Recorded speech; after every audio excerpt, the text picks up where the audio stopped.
Hello there everyone, this is Youth Live 2012 here.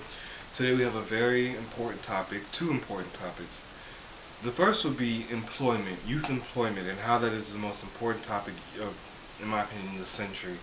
Because it's really a changing topic that has evolved over time, but now we're here in 2012, and over the next 20, 30, 40, 50 years, we want to make sure that all youth have the right to employment.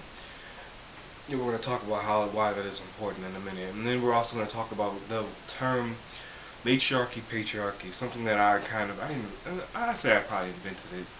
The concept of it at least, because the words patriarchy and matriarchy have existed for years, but when we combine the two and put them at face value for with youth rights, we can understand the system that is used to oppress young people for years, has been used to oppress young people for years.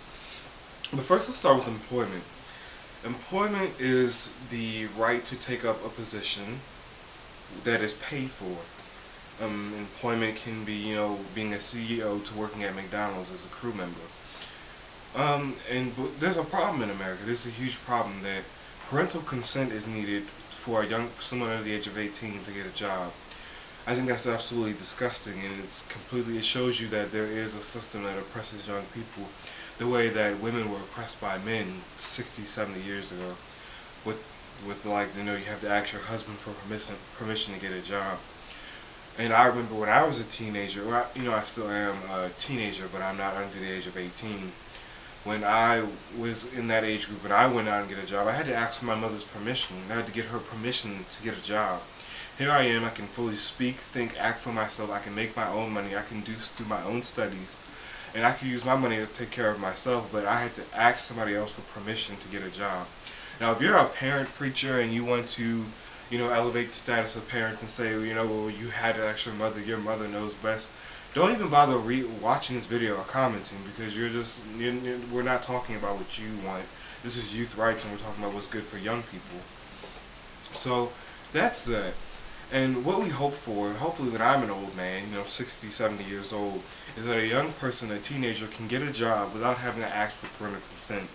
That's one of the basic tenets of youth rights, and it's very important. It's not really something that is discussed in the National Youth Rights Association, but then again, the National Youth Rights Association really doesn't deal with like life or death issues. They deal with more political and political issues like voting and drinking. And though that's something that's very important. I feel like when you are 16 years old, you can fully think, act, and speak for yourself, and you should be able to get a job without your parents' consent.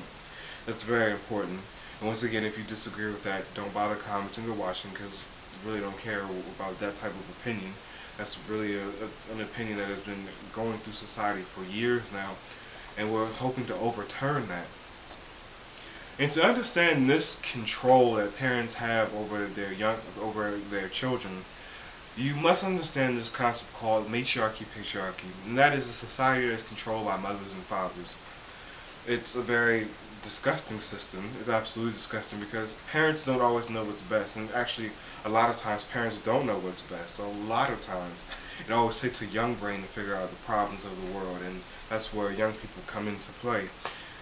We figure out the solutions. We can figure things out and process things and think things, as opposed to a parent who might be stuck in their ways, which could be wrong. And patriarchy, matriarchy, it really should be said that we live more in a matriarchal society now, a society controlled by mothers, where mothers are these unquestioned bodies that can't be spoken up to, especially by young boys, can't be spoken up to, said anything to. The mother can hit the son and beat him up and do all these awful, terrible things to him, but he can't do anything back. Because if he does, he's a terrible son, he's a misogynist. And this goes for young girls too. Young girls are oppressed by their mothers as well, but just not to the extent of young boys. And this is important to realize because we have a society that oppresses type of people, one group of people, to uplift another. And that's completely unacceptable in a modern society. So yeah, that's what we really want to focus on. And that also brings in this term called misandry, which is the hatred or dislike of boys or men, which is disgusting. It's just like misogyny, which is for the female term of it, but misandry is disgusting. It permeates through our society, and I hope 50 years from now when I'm an old man, that it'll be gone, and we can flip things over. We can completely do a 180 with society.